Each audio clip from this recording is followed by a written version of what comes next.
Mari kita masuk dalam doa. Kami tahu bahwa tanpa Kristus kami tidak bisa memiliki hidup yang kekal. Dan dalam perjalanan hidup manusia, dari awal sampai pada akhirnya, segala sesuatu adalah sia-sia di dalam dan di depan, serta seluruh hidup kami yang kami alami. Tanpa hadirat Tuhan, kami berada di dalam satu persimpangan yang jauh dari jalan yang sungguh-sungguh akan membawa kami, menghantar kami ke dalam kedamaian sejati. Bahkan kami tahu bahwa setiap manusia mencari kebahagiaan dengan cara dan pola hidup mereka masing-masing. Dan kami tahu dunia juga selalu berubah dalam segala hal. Tetapi kami dijamin oleh Tuhan bahwa Tuhan tidak akan berubah jika kami tetap dalam firman, kami tetap di dalam iman kami memandang Kristus, dan segala kelemahan kami dan dosa-dosa kami, keterbatasan kami, dan juga permasalahan-permasalahan kami hadapi, kami tahu itu akan dibimbing dan diberi hikmat oleh Tuhan, dan kami bertanggung jawab untuk sungguh-sungguh memegang dan mempelajari firman Tuhan, bersekutu, serta saling mendoakan satu sama lain supaya Tuhan juga menopang setiap kami pribadi, keluarga kami, dan seluruh pekerjaan dan juga apapun kegiatan kami. Tuhan bimbing kami supaya kami mampu menghadapi dunia ini dengan firman yang kekal bersama dengan Roh Tuhan, dan mata kami tertuju kepada Kristus sebagai pusat dari hidup kami. Terima kasih Bapa, kami serahkan hati kami mau belajar firman Tuhan dan mengenal kondisi dunia di zaman sekarang dan di zaman yang akan datang. Bimbinglah kami dan kuasalah kami dengan firman-Mu. Di dalam nama Tuhan Yesus, kami serahkan doa kami ini. Amin. Oke, kita baca Pengkhotbah pasal 3 ya. Satu bagian, Pengkhotbah pasal 3, ayat yang pertama dan kedua, terus kemudian kita ayat 11 ya. Demikian bunyi firman Tuhan, untuk segala sesuatu ada waktunya. Ini satu firman Tuhan yang sangat sering dipakai ya, dan bahkan bukan orang Kristen pun ayat-ayat ini seringkali dipakai untuk syair, untuk pujian, untuk satu ekspresi seni ya. Untuk segala sesuatu ada waktunya. Untuk segala sesuatu ada masanya, untuk apapun di bawah langit ada waktunya. Ada waktu untuk lahir, ada waktu untuk meninggal, ada waktu untuk menanam, ada waktu untuk mencabut yang ditanam. Ayat yang 11. Ia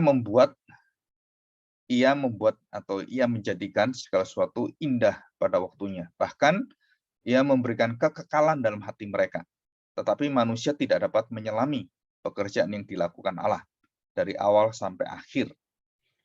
Aku tahu bahwa untuk mereka tidak ada yang lebih baik daripada bersuka-suka dan menikmati kesenangan dalam hidup mereka. Dan bahwa setiap orang dapat makan dan minum dan menikmati kesenangan dalam segala jeripayanya.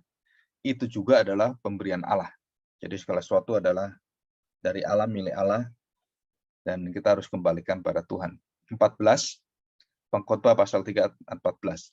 Aku tahu bahwa segala sesuatu yang dilakukan Allah ya, akan tetap ada untuk selama-lamanya. Itu tidak dapat ditambah dan tidak dapat dikurangi. Allah berbuat demikian supaya manusia takut akan Dia. Nah, ini kalimat ini yang penting ya. Takut akan Dia. Segala sesuatu ditetapkan dan dilakukan Allah, dan tidak ada yang dapat menambah dan mengurangkan. Supaya manusia takut akan Allah. Yang sekarang ada, dulu itu sudah ada. Dan yang akan ada, sudah lama ada. Dan Allah mencari yang sudah lalu. Jadi Allah mencari yang sudah lalu. Nah, kita lihat ayat yang ke-19. Karena nasib manusia adalah sama dengan nasib binatang. Mati, hidup, makan, dan berbuat muter seperti itu ya. Jadi kalau kita lihat manusia dengan binatang itu kegiatannya sih nggak banyak beda ya secara dasarnya. Nasib manusia adalah sama dengan nasib binatang. Nasib yang sama menimpa mereka. Sebagaimana yang satu mati, demikian juga yang lain. Kedua-duanya mempunyai nafas yang sama. Dan mati dan hidup itu manusia tidak ada kelebihannya. atas binatang. Karena segala sesuatu adalah sia-sia. Kedua-duanya menuju satu tempat, kedua-duanya terjadi dari debu, dan kedua-duanya kembali kepada debu. Jadi apa istimewanya? Sehebat apapun kita lakukan, kita kembali jadi debu dan abu. Jadi tanah dan abu dan debu ya. Nah, dikatakan di sini, siapakah yang mengetahui apakah nafas manusia naik ke atas dan nafas binatang turun ke bawah? Aku melihat bahwa tidak ada yang lebih baik bagi manusia daripada bergembira dalam pekerjaannya, sebab itu adalah bahagianya, karena siapa yang akan memperlihatkan kepadanya apa yang akan terjadi sesudah dia. Nah, ini satu pertanyaan, sebenarnya apa yang terjadi sesudah dia. Nah, kita baca Roma pasal 12 ya. Ini juga ayat yang sering kita dengarkan dan juga kita hafalkan. Persembahan yang benar. Karena itu saudara-saudara, demi kemurahan Allah,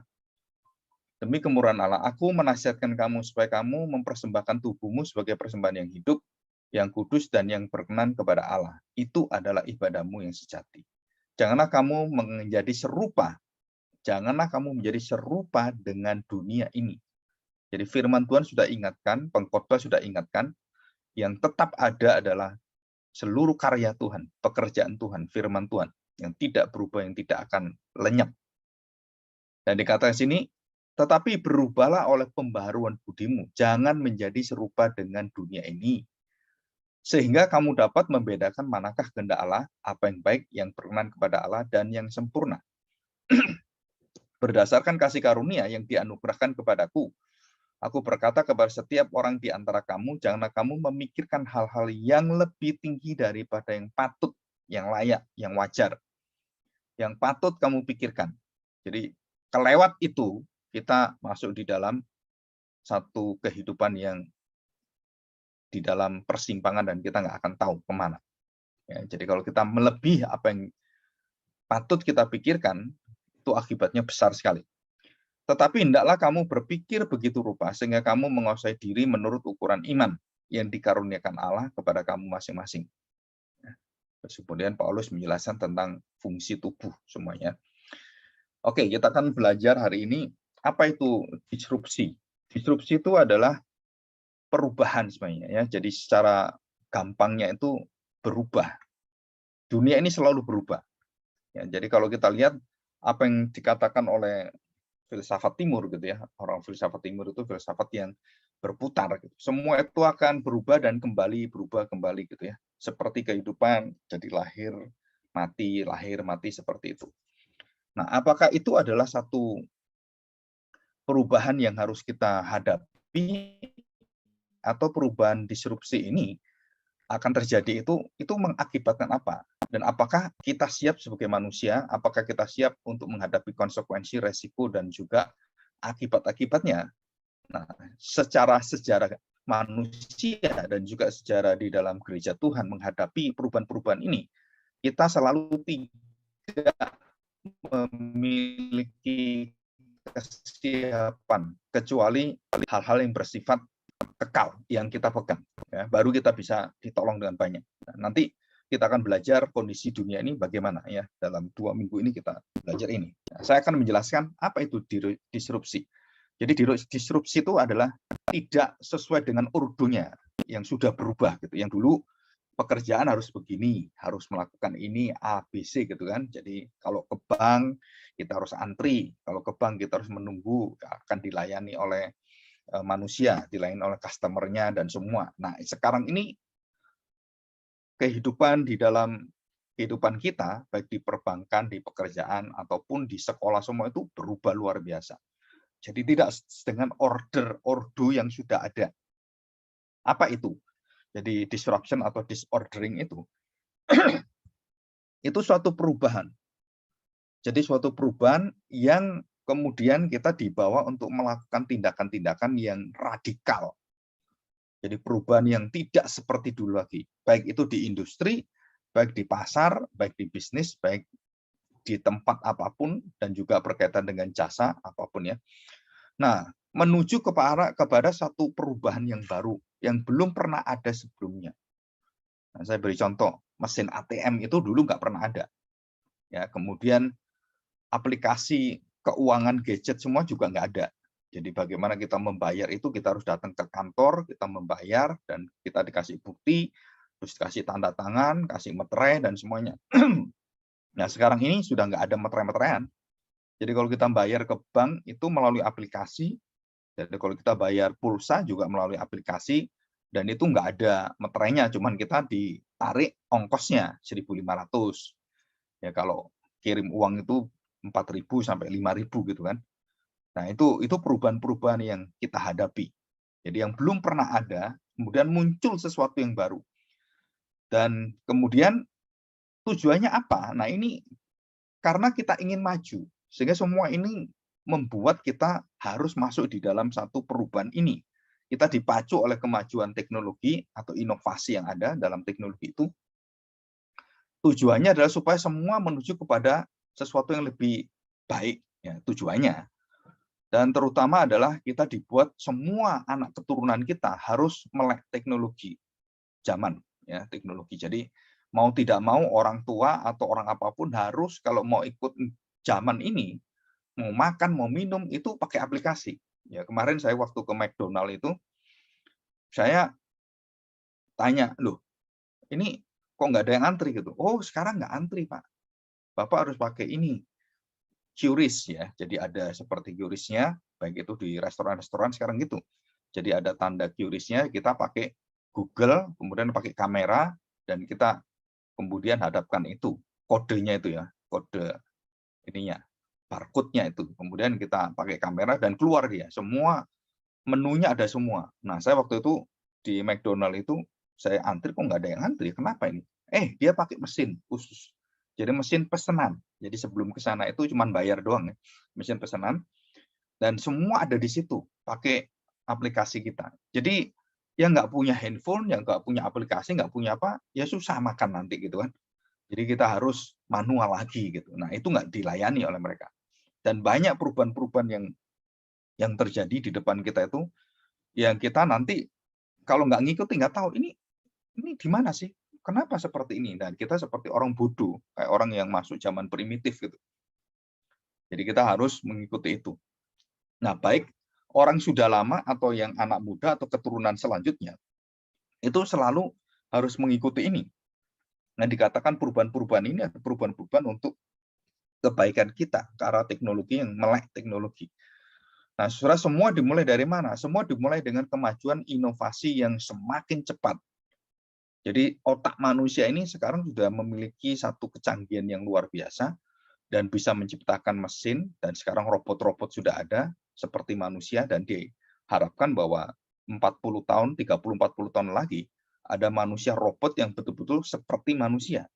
Jadi bisa berbicara, bisa direkayasa semuanya, dan bisa menjadi penolong orang, bisa menjadi perawat, bisa menjadi penjaga toko. Jadi nanti kalau kita jalan-jalan, kita tanya satpam, yang layani bukan orang, nanti yang layani adalah robot. Jadi ditempatkan di bandara, ditempatkan di kantor-kantor yang besar gitu kan, dan semua masalah dia bisa berikan informasinya dan menolong. Dan itu terjadi sekarang sudah di Jepang dan beberapa negara maju, itu robot itu sudah dipakai semuanya. Nah, ini ya, jadi ada satu yang luar biasa. Jadi universe itu sekarang jadi metaverse. Jadi metaverse itu artinya apa? Dunia baru yang bukan secara fisik, tapi secara meta. Yang meta itu sesuatu yang tidak terlihat ya, metafisik, fisik tapi yang nggak terlihat. Jadi kita masuk dunia baru, bukan universe lagi, tetapi metaverse. Nanti ini selalu berkaitan ya, dan berinteraksi. Nah, kita akhirnya, kita sebagai orang percaya, itu apa yang akan kita hadapi? Apa yang harus kita lakukan? Bagaimana kita mencegahnya dan kemudian kita mempersiapkannya? Nah, kita nggak pernah ada yang memberitahukan hal seperti ini. Nah, saya pernah angkat ini beberapa tahun yang lalu, pernah berbicara dengan beberapa orang, dan kita harus mulai masuk dalam dunia yang baru ini, dan kita mau tidak mau harus mengikutinya. Ya. Nah, sekarang kita lihat prosesnya sekarang ya. Disrupsi itu ada prosesnya. Nah, prosesnya itu apa? Prosesnya itu adalah kalau kita mau menjual satu produk atau kita mau menyampaikan dan juga memamerkan gitu kan, jadi memberitahukan gitu. Nah, berawal dari jasa yang kemudian kita tahu bahwa banyak orang-orang kaya yang baru. banyak orang-orang yang sangat cepat kaya itu bukan karena pekerjaan yang lama. Jadi kalau saya kerja gitu kan ke kantor dapat bulanan, jadi pegawai negeri, mendapatkan fasilitas, ada tempat duduknya, ada kantornya, mungkin kasih rumah dan semuanya. Nah, itu adalah sesuatu yang sudah ditinggal sekarang. Kita terkejut dengan adanya satu penolakan dan juga satu gelombang baru bahwa pekerja-pekerja pegawai negeri itu mulai meninggalkan nggak mau jadi pegawai negeri. Dulu jadi pegawai negeri itu satu impian yang luar biasa. Kenapa? Wah, saya dapat pensiunan, nanti saya dapat jaminan kesehatan dan semuanya itu. Sekarang ini kalau kita lihat BPJS sudah ada semua. Semua dapat BPJS. Nah, ngapain saya jadi pegawai negeri? Semua orang juga dapat BPJS, terus kemudian ada asuransi, semua ada asuransi, dan kita bisa ngurus asuransi dan semua bisa tidak hanya di tempat di mana pemerintah sebagai pegawai pemerintah itu kita dapat fasilitas itu, dan itu terbuka untuk umum. Bahkan kita daftar asuransi itu sekarang nggak usah ke kantor, langsung aja melalui aplikasi. Jadi foto KTP kita, wajah kita, di foto gitu kan, dan langsung dengan NIK kita, nomor KTP kita semua sangat mudah. Bahkan pinjam uang, fintech itu, aplikasi yang meminjamkan uang, Kredivo dan semuanya, itu sangat mudah sekali. Tetapi masalahnya adalah nanti akibatnya luar biasa, Pak.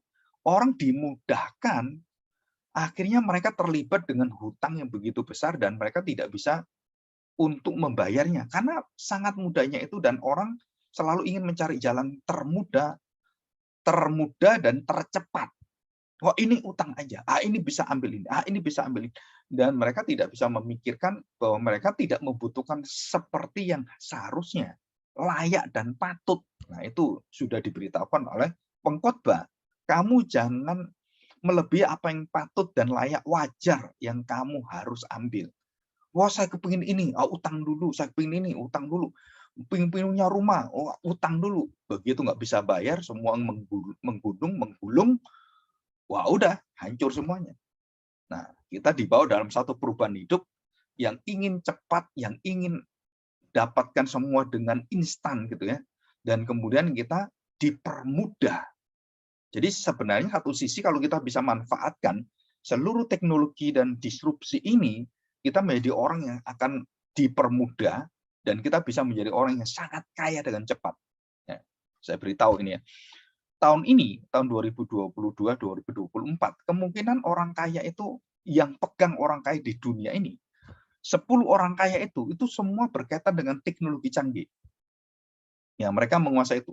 Nah, sekarang teknologi yang paling canggih adalah uang digital, namanya kripto, ya, dan Ethereum dan semuanya itu banyak sekali. Dan yang orang kaya adalah orang yang memegang sahamnya, yang mengerjakan bandarnya itu adalah yang sekarang terkait di dunia itu Elon Musk. Yang kemarin Pak Jokowi datang itu tanda petik untuk menemui Elon Musk supaya bikin pabrik mobil listrik di Indonesia. Bayangkan itu Indonesia yang dulu nggak pernah dilihat orang itu, sekarang Jokowi itu datang dan menghubungi Elon Musk dan langsung berbicara dengan Elon Musk dan dia jamin semuanya bahwa pabriknya akan ditaruh di Indonesia dan dia jaga semua dengan MOU yang ada, perjanjian-perjanjian bahwa kamu bekerja dan kamu harus membangun juga bangsa kami. Jadi Elon Musk itu sudah mau bangun ke India, tapi dia nggak jadi karena India terlalu ruwet dan pemerintahnya minta keuntungan yang besar. Nah, sedangkan di Indonesia kemungkinan besar akan ke Indonesia kenapa? Karena ada jaminannya dan presidennya dan kemudian kredibilitas dari Pak Jokowi itu sudah dianggap sebagai jaminan. Ya, jadi ini perubahan-perubahan yang luar biasa. Jadi secara cepat. Nah, Elon Musk itu orang terkaya. Nah, orang terkaya kedua itu adalah Jeff Bezos yang punya Amazon. Ya, kemudian di bawahnya Bill Gates yang punya Microsoft Office yang kita pakai, Word, Excel semuanya. Itu semua bayar semua. Bayangkan kayanya kayak apa dia. Karena kita membayar itu bukan membayar setahun, terus kemudian selesai, terus kita nggak bayar lagi. Enggak. Setiap bulan kita memakai Microsoft Office, bahkan setiap hari dihitung, sekali kita pakai itu dihitung semuanya. Ya, termasuk kita HP, WA semuanya. kita ngirim-ngirim WA itu membayar semuanya, kita nggak tahu. Terlalu bodoh kita ini. Jadi kalau kita WA orang banyak, itu artinya apa? Kamu sedang mempromosikan, kamu sedang membuang uangmu. Jadi kalau kita WA banyak gitu, yang nggak ada gunanya, main-main, gambar-gambar lucu-lucu. Nah, kita kirim-kirim, itu sebenarnya kita membayar. Karena kita sudah bayar ke providernya. Dan providernya ditagih oleh WA-nya. Dan itu semua bisnis yang besar luar biasa. Nah, kita ini kadang-kadang nggak tahu. Kita ini sedang dimiskinkan, kita nggak tahu. Kita sedang disedot uang kita. Kemudian kehidupan kita disedot oleh mereka semuanya. Dan kita merasakan, oh ini saya terbantu dengan WA. Betul, itu membantu. Tetapi harus hati-hati. Kenapa? Kalau kamu main game, hobi semuanya, itu kamu sedang dikerjai oleh mereka. Kamu sedang dibuat oleh mereka, kalau bukan kebutuhanmu yang patut kamu lakukan, kamu jangan lebih dari itu. Kenapa? Karena bukan hanya uangmu diambil, waktumu diambil dan semuanya. Ya, ini satu resiko. Kita nggak pernah berpikir seperti ini. Kenapa ini menjadi satu tema kita hari ini ya? Yang sudah lama saya seringkali dalam khotbah saya katakan saya ingin menyampaikan dan mengarahkan jemaat supaya kita harus tahu hal-hal yang penting ini. Perubahan-perubahan yang terjadi ya sudah dinubuatkan oleh Tuhan juga. Nah, proses ini dimulai dengan apa? Dengan satu kemajuan zaman yaitu teknologi komunikasi, teknologi secara Wi-Fi, internet dan media, multimedia. Nah, Saudara, kemudian kita tahu bahwa ada 2G, 3G, 4G, 5G, 6G dan kemudian 7G, yaitu internet super cepat dan super canggih yang menghubungkan kepada seluruh manusia di seluruh dunia. Bahkan bukan hanya di kota, sampai ke pelosok gunung-gunung pun, nanti internet itu bisa dijangkau kutub utara, kutub selatan, di pelosok manapun bisa. Kenapa? Karena sekarang sudah internet akan memakai satelit. Jadi bukan hanya kabel, sekarang sudah nggak ada kabel. Telkom itu sudah ketinggalan zaman, maka Telkom kan sekarang dijual kan, bukan milik kita lagi, bukan milik pemerintah lagi, itu sudah dijual kepada orang Singapura dan semua perusahaan-perusahaan asing. Dan semua banyak, jadi 3G apa, XL apa itu sudah dibeli oleh Malaysia, dibeli oleh Singapura, mungkin oleh Jepang semuanya, dan dikuasai oleh mereka. Karena kita nggak bisa mengembangkan. Teknologi kita kan kurang gitu kan. Nah, ini akan mempengaruhi dan bahkan merambat kepada seluruh lini dan termasuk pasar-pasar yang ada. Ya, Saudara, kalau kita lihat, kita melihat bahwa ini akan melintasi batasan-batasan kebiasaan, budaya kita, tradisi kita, waktu, tempat, dan pola cara, pola hidup kita semua akan berubah. Dan tidak ada yang tidak berubah. Dan semuanya akan berganti menjadi suatu pola hidup yang baru, kebiasaan baru, tradisi yang baru yang tercipta. Nah, Saudara, ini suatu yang sebenarnya satu sisi sangat luar biasa memberkati kita, satu sisi luar biasa menghancurkan kita. Ya, kita harus berdoa baik-baik untuk hal ini, termasuk diri kita sendiri. Ya. Oke, nah sekarang kita lihat hasilnya apa terjadinya perubahan ini. Hasilnya itu apa? Gitu ya. Nah, sebelum saya memberitahukan tentang hasilnya, yang positif itu sangat baik ya. Nah, kita lihat sekarang. Waktu dulu kita ke pasar, ya kan, kita terjadi satu bargaining, satu tawar-menawar. Ya. Kita datang, kemudian ditawari, kita lihat, oke, ditawar sekian. Nah, waktu kita menawar harganya itu mereka sudah ada pola harganya, tidak lebih daripada harga mati, gitu ya, istilah kita. Harga fixnya berapa? Oh, ini daging, harganya 120.000. Dan kalau saya pulakan, itu harganya 95.000. Jadi saya nggak mungkin menjual 95.000. Kenapa? Saya nggak ada untungnya. Maka saya menjual kira-kira 10% sampai 20% untung saya. Dan saya jual 120.000 gitu kan. Nah, orang itu menawar, 110 gimana? Oh, nggak bisa. Terus kemudian kita beritahukan, mau tawar lagi nggak? Tambah 5.000 saya kasih. Nah, gitu kan. Atau yang pembelinya ngomong seperti itu. Oke, setuju. Nah, jadi harga 115.000 1 kilo daging. Nah, dikasihkan. Nah, Saudara, pola berpasar seperti ini ya. Jadi berdagang seperti ini, itu diganti dengan Alfamart, Indomart, K-Circle, dan semuanya yang ada yang menjamur, yang sudah ada di kampung-kampung, di desa-desa, itu ada semuanya. Pola apa? Nah, dia membagikan satu pola sebenarnya sangat baik sekali. Pola apa? Yaitu pola paten. Dan tidak ada tawar-menawar, tidak ada lagi sesuatu yang kayak apa ya, tawar-menawar itu, oh berapa harganya, enggak. Semua dipatok semuanya. Nah, kita ini bisa langsung lihat. Contohnya gitu ya, contohnya.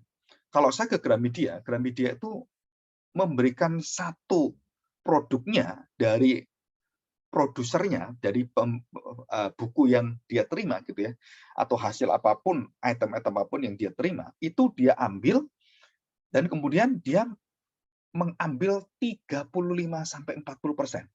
Saudara perhatikan, dari mana? Dari hasil kalau saya punya buku 1.000 atau 10.000 buku saya gitu ya. Jadi saya harus menjual dan Gramedia itu harus menjual buku itu seharga 13.500. 35% kan? Kenapa? Dia hitung semuanya. 35% itu untuk pegawai, untuk nyawa gedung, untuk apapun. Dan kalau itu tempatnya mahal, dia lebih mahal lagi di situ. Dan kemudian ditambahkan keuntungannya berapa. Jadi buku yang diterima dari orang yang cuma harga 10.000 bisa menjadi 20.000 di tangan kita. Bisa 2 kali lipat, gitu kan, 20.000 atau bisa 15.000. Nah, jadi mahal sekali. Nah, itu semuanya sepertinya kita berada di dalam satu kehidupan yang betul-betul transparan. Kenapa transparan? Karena itu bisa kita lihat semua laporannya di perusahaan-perusahaan itu, bagaimana perusahaan itu menjual, bagaimana untungnya berapa, semua dia sudah ada semua. Bahkan pajak pun sudah melihat ini semuanya. Jadi kita nggak bisa lari. Mau jual berapa, mau memperkirakan harga, nggak bisa. Nah, Alfamart, Indomart itu paten. Jadi kalau kita ke pasar kita nggak paten. Kita nggak tahu berapa, kita harus cek dulu ke pasar yang lain harganya berapa. Nah, kita harus jeli melihat perubahan-perubahan dan penawaran-penawaran itu. Akhirnya pasar kita lihat bahwa orang yang paling murah itu yang paling banyak orang datang ke sana. Orang yang paling jujur, orang yang paling tidak banyak untungnya, dan dia patut aja untungnya, itu pasti langganannya banyak. Itu di pasar. Tapi sekarang ini Indomart, terus kemudian Alfamart dan semuanya, Mart-Mart semuanya itu nggak perlu seperti itu. Kenapa? Karena dia sudah patok. Nah, udah harga kami sekian. Dan semua Maret semua sama. Nggak ada bedanya. Paling sedikit aja. Dan nggak mungkin begitu beda orang pindah ke sebelahnya.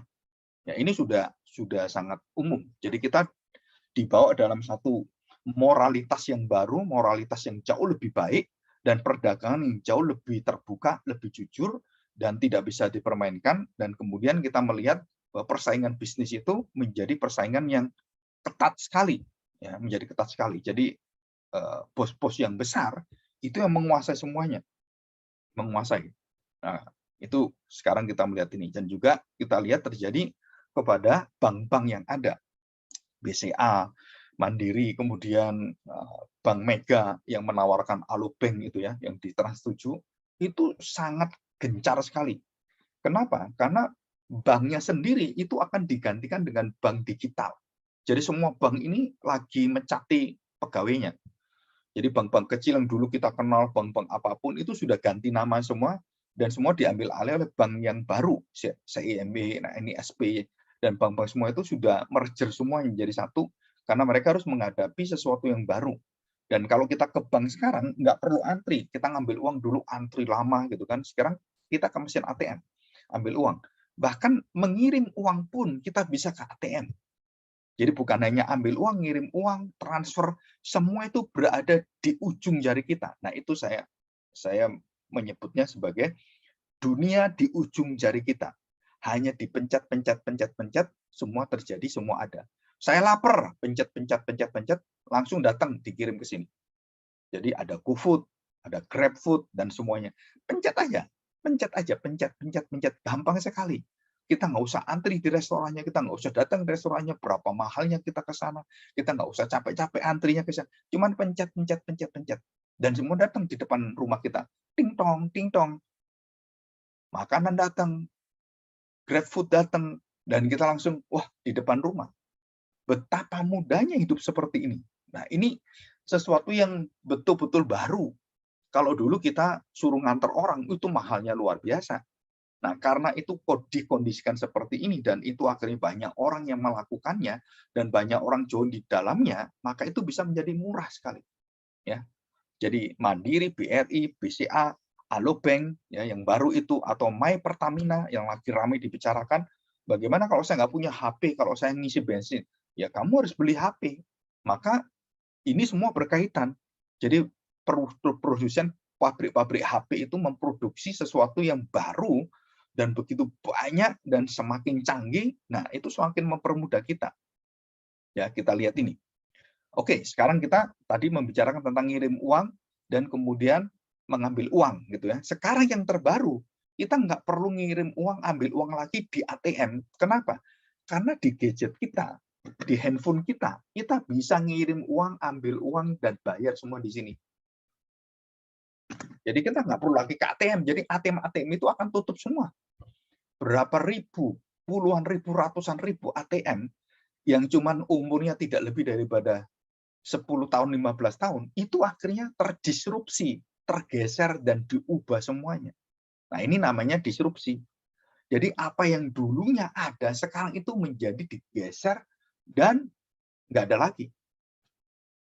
Jadi ini mengubah satu pola sistem perbankan yang lama ke baru, pola sistem berindustri, berdagang, berbisnis, berkomunikasi, semuanya itu berubah dengan cepat sekali. Ya. Semua digantikan. Semua pegawai bank CS sekarang ini sudah tidak butuhkan lagi. Kenapa? Semua sudah ada di gadget semuanya. Kita mau tanya, ada mesin yang menjawab. Jadi sekarang kalau saya ke Halo BCA gitu ya, telepon Halo BCA, langsung ditanya langsung, nomor rekening berapa. Jadi kita ketik nomor rekening, kemudian masukkan bahasa Indonesia, bahasa Inggris, dan semua pakai mesin semuanya. Baru kalau ada masalah yang sangat sulit, baru customer service-nya melalui telepon baru menghubungi dan kita bisa menghubungi dia. Tapi kalau untuk hal-hal yang kecil, password apapun itu bisa dilakukan tanpa orang. Hanya melalui internet, melalui laptop atau HP kita bisa memperbaiki password semuanya. Dan itu dipermudah, semua dipermudah. Ya, cuman ada masalahnya. Kejahatan di dalam dunia ini itu sangat besar sekali. Jadi kalau saya memiliki teknologi yang luar biasa besar, maka saya bisa masuk dan saya menjadi pencuri di dalam dunia maya. Jadi pencuri, perampok, dan garong gitu kan. Dan begitu banyak kita mendengarkan di Mandiri, di BRI, uangnya hilang. Uang saya 3 miliar kok hilang. Uang saya 100 juta kok hilang. Dan banyak orang kehilangan semua. Nah, di situ kebobol. Ya, kebobol. Dan itu sangat terbuka pembobolan itu. Karena apa?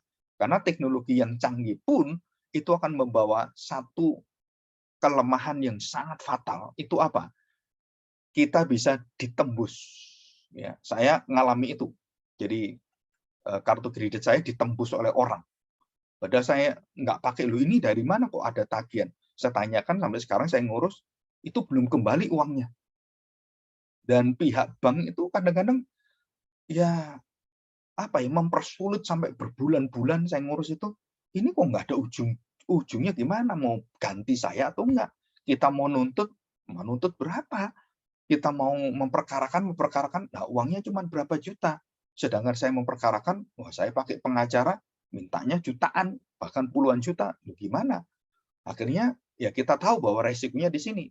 Nah, di sini keamanannya secara besar itu dilindungi oleh sistem yang ada, tetapi juga masih bisa dibobol. Bahkan negara yang paling maju seperti NASA atau NATO itu pernah dibobol oleh seorang anak yang berusia baru SMP. Jadi itu semua link komputernya bisa dibobol oleh anak ini. Lu kok bisa? Karena dia menghack. Dan dari mana dia belajar? Dia nggak sekolah, dia nggak pinter, dia nggak ada latar belakang, anak umur sekian apa bisa gitu. Nah, anak-anak ini semuanya memiliki satu pola berpikir. Seorang anak itu penjelajah. Jadi dia tuh ingin tahunya banyak dan dia coba orang oprek semuanya dan dia belajar sendiri dan dia bisa bobol mesin NATO komputer di sana, websitenya itu semua dan dia bisa bobol. Nah, termasuk semua yang ada di Indonesia, KTP kita semua itu sudah dibobol orang. Semua data kita itu sudah terjual semuanya. Ya, waktu kita ngurus iktp semua itu kan ramai waktu itu ya. Nah, ini kondisi yang ada ya. Nah, kita terus kemudian lihat ke dunia pendidikan ya, sekolah-sekolah semuanya. Nah, kita lihat selama pandemi ini bagaimana sekolah itu berubah dan spirit anak-anak sekolah juga berubah. Gurunya juga berubah. Yang dulunya bisa ngajar, bisa berjam-jam gitu kan. Sekarang guru-guru itu ngajar 15 menit materi sudah selesai. Setengah jam sudah selesai, padahal masih 2 jam. Terus ngapain? Ya paling latihan. Nah, kemudian kita lihat bahwa ada perubahan-perubahan dan guru-guru atau murid-murid yang di dalam kondisi yang tidak mau menghadapi ini, maka guru-guru itu kemudian jadi menggampangkan. Dan dia harus punya waktu untuk menyusun yang dulunya dia hanya baca buku selesai. Dia nggak bisa, dia harus bisa PowerPoint. Dia harus bisa aplikasi-aplikasi yang lain. Dia harus berada di laptop, dia harus mengerjakan semua. Dan dia membutuhkan waktu yang banyak untuk menghadirkan dan menyampaikan materinya. Sedangkan anak didik juga sama. Semakin dipermudah, dia duduk, mungkin sambil tidur, atau ketiduran gitu kan. Orang bisa dengerin, nah kalau kameranya nggak ada, gimana gitu. Jadi seluruh dunia pendidikan ini akhirnya membawa kita ke dalam satu perubahan-perubahan baru. Kemudian muncullah seperti Zenith, seperti Genius, seperti aplikasi-aplikasi yang lain yang berpameran di mall-mall itu semua kan. Dan kemudian ada ini kan, yang guru itu kan, dan bisa pengikutnya banyak. Jadi kalau sekolah punya murid kira-kira cuman paling banyak 1.000 gitu kan, paling banyak. Nah, kalau aplikasi Genius dan semuanya, yang ruang guru dan semuanya, itu yang ikut jadi muridnya itu lebih dari 10 juta coba. Ini satu tatanan baru, satu kehidupan yang baru, satu kekuatan yang baru. Jadi orang-orang itu sekarang nggak usah sekolah, mereka les di ruang guru di Genius dan mereka bisa ikut kursusnya dan semua ada secara computerized dan semua ada websitenya dan kita kelas mulai dari kelas 1 SD sampai kelas 3 SMA semua ada materinya, ada, tinggal kita di ujung jari kita. Jadi ujung jari kita mau bisnis mau apapun di ujung jari kita tik-tuk semua dan semua muncul dan kita bayar dan bayarnya murah. Jadi kalau sebulan 50.000, nah, kalau kita sekolah sebulan berapa? Bisa sampai kira-kira jutaan kan? Nah kalau di situ cuma 50.000, tapi yang ikut 10 juta. Jadi setiap bulan dia berapa? Coba kita pikirkan. 50.000 pengikutnya 10 juta. Ya kan 10 juta. Jadi berapa? 50 per 10 juta. Miliaran. Itu satu bulan. Jadi kalau dia semakin banyak yang ikut dan dia bikin semakin canggih, semakin dipermudah rumus-rumusnya, kemudian didetail semuanya, dan dia hanya membayar orang-orang yang membuat mesinnya itu dan yang membuat websitenya, kemudian dia cuman naruh aja di dunia maya. Ini soal-soalnya, ketik-ketik ini semua latihannya, jawabannya seperti ini, dan diberikan semuanya. Nyocokin sendiri. Jadi kita dibuat mandiri, anak-anak dibuat mandiri melalui laptopnya, dia matematika, fisika, kimia, dia ngerjakan aja semua sendiri. Ini ada semuanya, contohnya ada, pemberesan soalnya ada, bagaimana menyelesaikan, semua ada.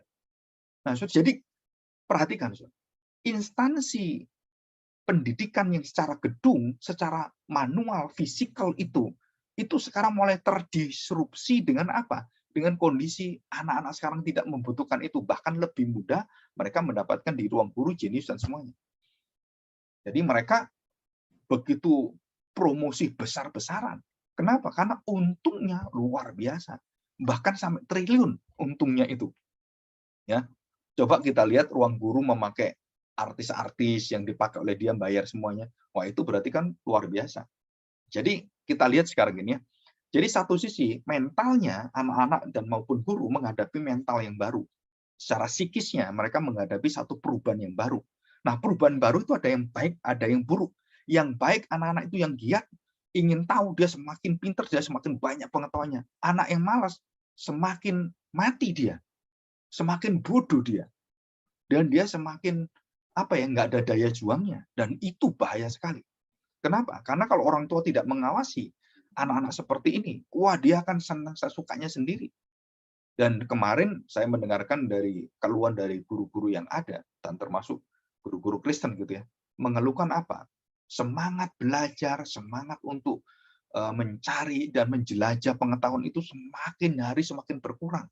Jadi kena pandemi ini, anak-anak itu malasnya luar biasa. Jadi dulunya yang harusnya normal gitu kan, itu turun. Dan Menteri Pendidikan juga mengatakan bahwa rating pendidikan di zaman pandemi itu turun sampai 20% sampai 25%. Jadi kualitasnya itu turun. Bayangin, Saudara. Sedangkan di Eropa, di Jepang itu kualitasnya itu naik semua. Jadi di dunia ini yang paling jenius, yang otaknya IQ ya, IQ yang diukur yang paling pinter dunia ini adalah Jepang. Jadi IQ-nya tuh di atas 120 mereka. Coba bayangin. Kita ini kan kadang-kadang rata-rata 190, 110 itu udah pinter gitu. 120 sudah mulai pinter. Dan kalau sudah 140 dia masuk ke jenius kan. Awal-awal jenius dan semuanya. Ada yang sampai 160 penemu-penemu itu. Nah, kita lihat sekarang kondisi ini seharusnya kalau orang Jepang dipersiapkan dengan baik, dia semakin baik rakyatnya, semakin pintar, semakin berdaya juang tinggi, semakin bisnis entrepreneurship-nya semakin canggih sekali, dan setiap rumah itu mereka berdagang home industry dengan luar biasa, dengan keterampilan, kecakapan, dan keunikan-keunikan, dan Jepang itu bisa. Sedangkan kita, nah kita harus mempersiapkan, pemerintah juga saya melihat nggak sejauh itu. Dan ini dunia pendidikan ya. Nah, bagaimana dengan dunia gaming? Wah, saudara, itu lebih gila lagi, saudara. Dan berapa uang yang masuk ke sana, anak-anak membayar game itu. Kemarin saya lihat ada kasus anaknya siapa, Inul Daratista gitu ya. Anaknya itu menghabiskan 60 juta dalam sekejap untuk main game. Kalau nggak salah nggak sampai sebulan. 60 juta main game. Wah, itu nggak kebayang itu. Nah, orang-orang ketagihan seperti itu bagaimana? Dan di Jepang itu ada anak yang ketagihan dan tidak mau kenal dunia luar, dia hidupnya main game. Kalaupun dia sampai kerja di sekolah, pulang itu langsung main game. Itu namanya penyakitnya, namanya secara psikis ya, itu hikokomori yang pernah saya bahas itu ya. Dan orang itu jadi hermit, jadi tidak mau lihat kiri kanan, dia hidup dengan dirinya sendiri. Wah, kita melihat ini menjadi sesuatu yang sangat mengerikan sebenarnya.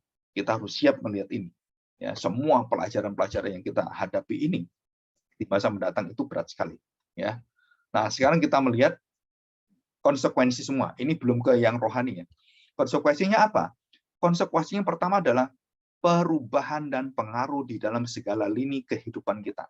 Terus apa akibatnya? Orang-orang yang tidak mengikutinya itu gelisah dan bahkan menolaknya. Nah, kalau kita menolak, tidak mengikutinya, udah, kita nggak akan bisa bergaul dengan dunia yang baru. Jadi kemudian terjadi satu orang ngotot, enggak, saya mau tetap seperti ini, saya tetap seperti ini, dan perubahan baru terjadi satu adu kekuatan, perang, dan runtuhnya sistem lama yang mau tidak mau runtuh, kamu nggak bisa. Kita tidak bisa mempertahankan apa yang ada, kita harus mengikutinya. Dan banyak orang akhirnya kehilangan pekerjaan. Di bank-bank itu ratusan ribu, jutaan orang tidak akan dapat pekerjaan lagi. Nah, itu jobless ya. Jadi semua PHK di mana-mana terjadi luar biasa. Dan jangan lupa, akibatnya juga yang positif apa? Banyak pekerjaan baru asal apa? Kamu mau masuk dalam dunia maya ini, dunia digital ini. Kalau nggak mau masuk, nggak ada jobnya. Jadi sekarang orang bekerja di rumah bisa bekerja, bisa. Bikin toko di rumah. Semua, kalau saya bikin toko kan secara fisik, gedungnya seperti ini, terus kemudian saya cat, terus kemudian ini berapa besarnya, nyimpen barangnya bagaimana. Nah, di dunia maya kita nggak butuh itu semuanya. Modal yang besar, miliaran nggak butuh. Kita butuh teknologi.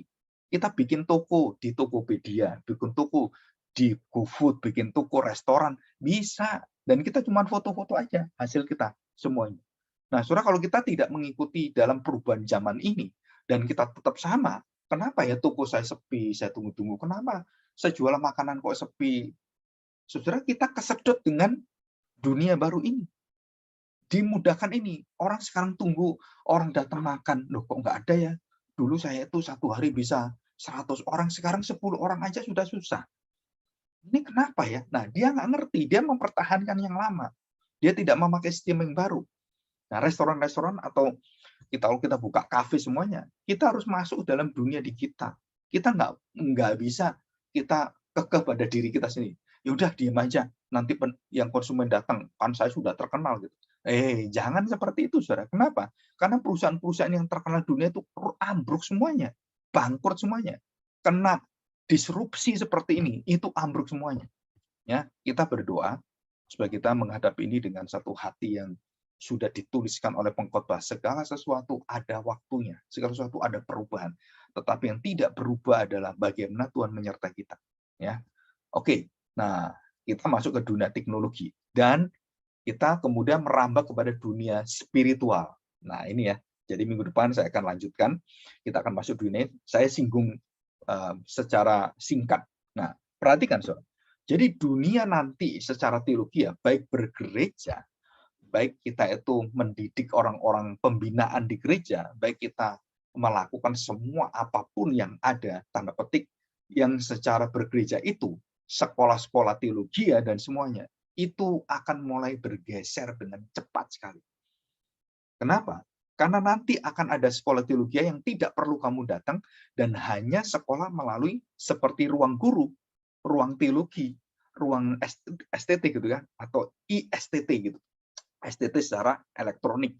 Nah, semua akan masuk ke sana, menjara semua ke sana, dan waktu itu berdiri dan kemudian itu digarap, maka sekolah-sekolah teologi yang begitu besar, gedungnya banyak, nah itu sudah mulai bergeser dan mulai was-was. Kenapa? Karena ini akan berhenti dan kemudian runtuh semua. Dan ini sesuatu yang ada di depan mata. Nah, yang tidak mau, wah tetap saya ingin mendidik hamba Tuhan secara fisik, dan kemudian itu saya akan bisa melihat karakternya. Nah, boleh, silakan. Kamu pertahankan. Tetapi secara pengetahuan teknologi dan teologianya semuanya, itu akan terseret dan mereka semua tidak akan pergi ke STT lagi, karena mereka bisa belajar, duduk di rumah bisa belajar. Duduk di rumah bisa ikut pelajaran-pelajaran teologi semua. Dan itu tersedia di googling. Semua ada di Google semua. Buku-buku teologi sekarang sudah nggak pakai kertas lagi. Kenapa? Itu tinggal pencet. Bahkan program yang baru dari Amazon adalah Kindle. Kindle itu ya, Kindl. Itu semua buku bisa ambil di sana. Dan saya sudah langganan itu dan saya sudah beli buku banyak. Ataupun di aplikasi, ya secara aplikasi seperti yang platform-platform seperti itu. Dan sekarang sudah ada. Baik itu library yang ada semuanya. Terus kemudian Logos, Olive Tree Bible. Nah, saya ikut Olive Tree Bible, Logos dengan Cranford dan semuanya. Dan itu bisa ikut semuanya. Dan saya nggak perlu lagi ke perpustakaan di sekolah teologi. Kenapa? Karena di situ saya tinggal klik-klik aja. Ujung jari teologi saya ada di sini. Dan cuma tinggal klik-klik saja. Saya ingin tahu tentang perpuluhan. Saya klik-klik di Google itu keluar semuanya. Jika saya ingin lihat bukunya, saya tinggal beli buku secara Kindle. Klik-klik, bayar, selesai, dan saya buka bukunya. Dan saya nggak perlu pergi ke toko buku, saya nggak perlu ke Amerika, saya nggak perlu nggak perlu. Itu langsung cuma klik, dan bukunya itu langsung kita baca di depan kita, dan bisa di HP di mana-mana, mau kita berada di manapun bisa, bahkan ke kamar mandi ngengek pun bisa baca. Kan gitu kan? Nah, kalau kita yang lama, kita sekolah teologi harus di ruangan, dan ada gurunya menjelaskannya, kemudian, wah, tetek bengeknya banyak. Nah, sekarang enggak, cuma di tangan kita semua. Sekolah teologi di sini, gereja bisa di sini, dan semua pengetahuan di sini, dan saya mau makan di sini, dan semua kegiatan manusia hanya di HP. Saudara, ini sesuatu yang baru. Ini sesuatu yang baru. Dan ini bisa menolong, bisa menghancurkan. Dan berapa banyak orang itu bunuh diri karena teknologi ini dan mereka salah hidup. Ya. Terus kemudian bangkrut juga karena salah hidup. Utangnya banyak juga karena itu. Menjadi serakah juga karena ini dan semuanya. Ya. Oke. Nah, kita bersyukur di hadapan Tuhan. Nah, saya akan membuat satu penjelasan ya yang sangat sederhana. Kita lihat Lukas pasal 7 sebagai penutup. Lukas pasal 7 ayat 11. Ya, perhatikan. Loh, Pak, ini apa hubungannya Yesus membangkitkan anak muda di Nain dengan disrupsi? Nah, saudara-saudara nggak tahu. Tuhan Yesus adalah tokoh yang mengembalikan semua kepada jalan Allah. Akulah jalan, kebenaran, dan hidup. Jadi disrupsi itu ada yang sudah Tuhan tetapkan. Dan kita akan melihat itu. Dan itu disrupsi bukan karya manusia. Itu karya Tuhan. Loh Pak, kenapa pegawai bank seperti ini, kenapa ini semua berubah? Itu adalah cara Tuhan untuk masuk dan mempersiapkan dunia yang baru. Heaven, new earth and heaven. Ya, langit dan bumi yang baru. Nah, saudara harus siap ini. Nah, coba kita baca ini ya. Lukas pasal 7 ayat 11. Kemudian Yesus pergi ke suatu kota bernama Nain. Murid-muridnya pergi bersama-sama dengan dia dan juga orang banyak menyertainya berbondong-bondong. Berapa ribu orang bersama dengan dia. Bahkan tidak tahu berapa ribu. Bisa puluhan ribu. Sangat banyak sekali. Setelah ia dekat pintu gerbang kota, ada orang mati diusung keluar. Anak laki-laki, anak tunggal ibunya yang sudah janda, dan banyak orang dari kota itu menyertai janda itu. Ya, 11. Dan ketika Tuhan melihat janda itu, tergeraklah hatinya oleh belas kasihan. Dan ia berkata kepadanya, jangan menangis. Sambil menghampiri usungan itu, ia menyentuhnya, dan sedang para pengusung berhenti, ia berkata, hai anak muda, aku berkata kepadamu, bangkitlah. Maka bangunlah orang itu dan duduk dan mulai berkata-kata. Dan Yesus menyerahkannya kepada ibunya. Semua orang itu ketakutan. Dan mereka memuliakan Allah sambil berkata, seorang nabi besar telah muncul di tengah-tengah kita. Dan Allah telah melawat umatnya. Nah, perhatikan, saudara. Istilah melawat itu adalah sebenarnya lawan daripada disrupsi. Ya, lawan daripada disrupsi. Melawat itu artinya apa? Tuhan akan memperbaiki, Tuhan akan melihat, Tuhan akan terlibat di dalamnya, melawat umatnya. Maka tersiarlah kabar tentang Yesus di seluruh Yudea dan di seluruh daerah sekitarnya. Nah, kita akan melihat aplikasinya. Saudara perhatikan, seseorang yang tidak ada harapan, seseorang yang tidak memiliki lagi bagaimana kehidupan ke depan, anak satu-satunya yang akan memelihara dia, yang menjadi satu harapan dia, itu mati. Mati ya. Jadi kita lihat di sini, bahwa seringkali kita diperhadapkan kepada satu kehidupan yang sudah kayaknya, saya hidup untuk apa? Kita menuju kepada satu kehidupan, ya sama aja seperti pengkhotbah. Segala sesuatu itu, semuanya, apa bedanya saya dengan binatang? Apa bedanya saya dengan ini? Bahkan orang, kalau kita lihat binatang kalau mati lebih enak daripada kita. Kita mati kena penyakit, uang banyak dan semuanya, apa yang harus kita lakukan? Saya merugikan keluarga saya banyak hal yang, saya harus berpikir, bagaimana ini saya harus hidup seperti ini. Nah, enak ya. Jadi binatang-binatang itu nggak susah-susah mati, sudah mati seperti itu. Kita manusia susahnya luar biasa. Nah, saudara, disitulah seringkali kita melihat bahwa hidup kita itu kayaknya menuju kemana? Karena kita tidak tahu ujung hidup kita adalah bersama dengan Tuhan, dan hidup kita adalah hidup untuk Tuhan, hidup kita untuk memuliakan Tuhan, dan kita harus melayani Tuhan. Kita harus hidup untuk semuanya memperjuangkan dan mencari kerajaan Allah. Kalau kita kehilangan ini, saudara, maka kita kehilangan dan kita akan terbawa arus disrupsi secara rohani itu, spiritual itu, dan itu akan membawa kita dampak yang luar biasa. Kita akan kehilangan semangat hidup. Kita akan kehilangan kesia-siaan dalam hidup kita. Seperti yang pengkhotbah katakan, segala sesuatu itu sia-sia. Padahal tidak sia-sia, karena kita mengenal Tuhan. Kita berada dalam Tuhan. Maka kita harus mendisrupsi. Semua yang mendisrupsi kita itu oleh Tuhan disrupsi kembali. Tuhan melawat dan Tuhan kemudian mengubahkan semuanya. Dengan cara apa? Tuhan membangkitkan anak itu. Tuhan membangkitkan hidup kita. Tuhan membawa kita untuk hidup yang baru. Jadi kita jangan lagi dipengaruhi dengan seperti itu.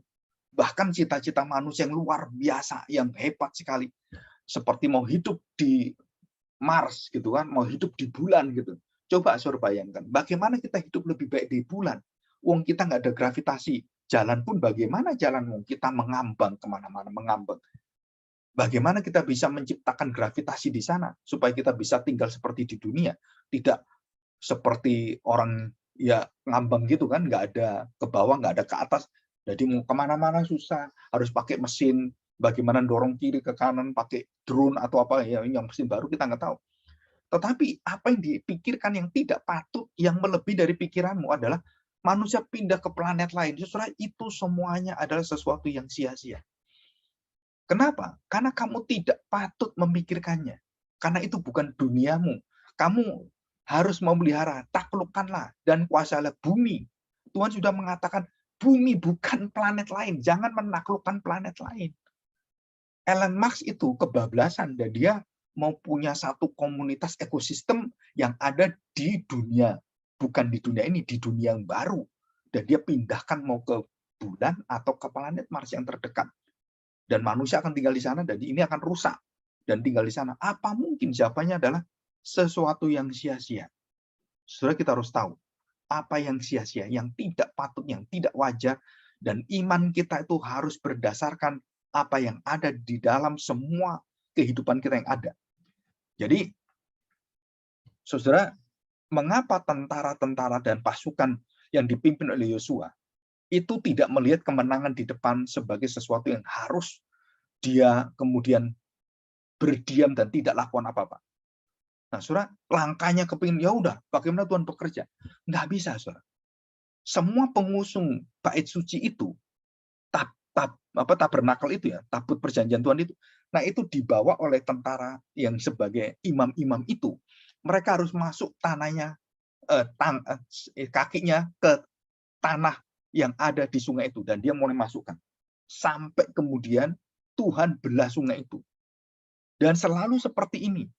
Saudara, kalau saudara ingin melihat perubahan yang besar yang Tuhan berikan pada kita, itu selalu dimulai dengan langkah iman yang betul-betul berdasarkan firman Tuhan. Dan Tuhan katakan, jalanilah, lewatilah sungai ini. Loh, bagaimana? Nanti kan saya tenggelam. Bawalah ini. Enggak, percaya Tuhan aja. Tenggelam, enggak mungkin tenggelam. Kenapa? Karena Tuhan yang minta. Ayo berjalan. Nah, berjalan.